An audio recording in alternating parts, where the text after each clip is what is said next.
If I told you there's a US state where you can start an LLC for under $100, the process is fully online and the ongoing paperwork is minimal, you may not believe it. But that's exactly what Indiana offers. And for some reason, it doesn't get nearly as much attention as it should. So in this video, I'm going to walk you through how to start an LLC in Indiana, what the process actually looks like, what it costs, and what you need to do to keep everything running smoothly long-term without getting stuck in confusing legal language. And stick around, because toward the end, I'll share one small detail people overlook that can cause problems later if you don't handle it right. If you're new here, I'm Bobby Casey, founder of Business Anywhere. I've helped thousands of entrepreneurs, including remote founders and international business owners, set up U.S. companies the right way. Indiana is one of those states I often recommend when simplicity matters. All right, let's get into it. So, why Indiana? Here's the honest answer. Indiana keeps things simple. The state doesn't pile on unnecessary fees, the filing process is straightforward, and everything can be done online. If you're building a service business, e-commerce brand, consulting company, or even a SaaS startup that doesn't need a hype state, Indiana is a very solid option. The state filing fee is just $95, which already makes it one of the more affordable states in the country to form an LLC. Now, before anything else,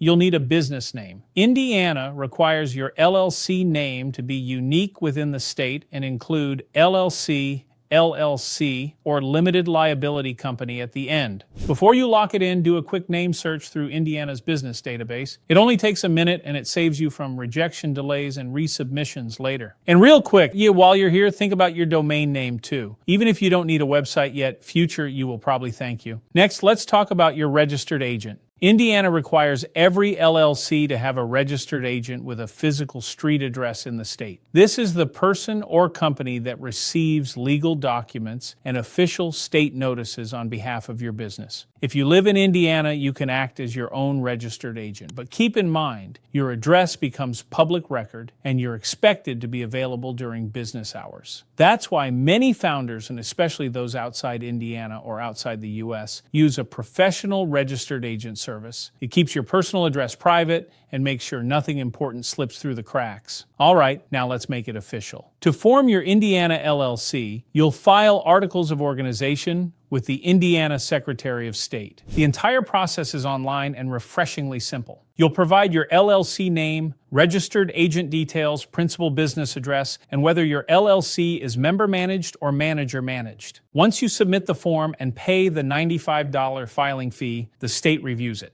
In many cases, approval comes back pretty quickly. At that point, your Indiana LLC officially exists. Now, something Indiana doesn't require, but you absolutely still want, is an operating agreement. This document lays out how your LLC works: ownership, decision-making, profit distribution, and what happens if someone leaves the business. Even if you're a solo founder, an operating agreement helps prove that your LLC is a real, separate legal entity. Banks, payment processors, and courts all take you more seriously when you have one. Next up, you'll want to get your EIN, or Employer Identification Number. This is your LLC's federal tax ID. You'll need it to open a U.S. business bank account, get paid by clients, hire employees, and file federal taxes. The good news here, it's completely free and you can get it directly from the IRS online in just a few minutes. Now let's talk taxes and licenses, because this part depends on what your business actually does. If your LLC sells products, has employees, or collects sales tax, you'll need to register with the Indiana Department of Revenue. Indiana doesn't require a general statewide business license, which keeps things simple, but certain industries and local governments may have additional requirements, so it's always smart to double check. Here's where Indiana really stands out: ongoing compliance. Instead of annual reports, Indiana only requires a business entity report once every 2 years. That's a big win compared to states that require yearly filings. As long as you file that biennial report on time and keep your registered agent active, your LLC stays in good standing.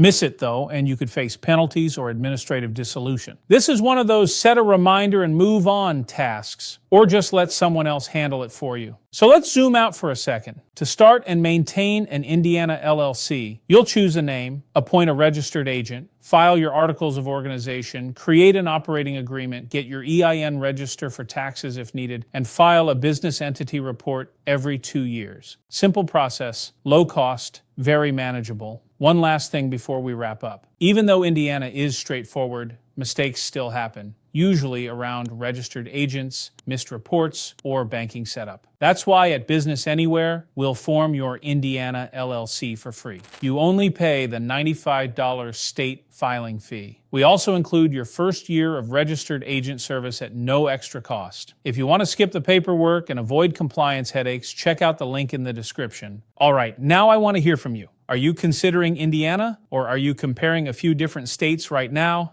Drop a comment and let me know. Thanks for watching, and I'll see you in the next one.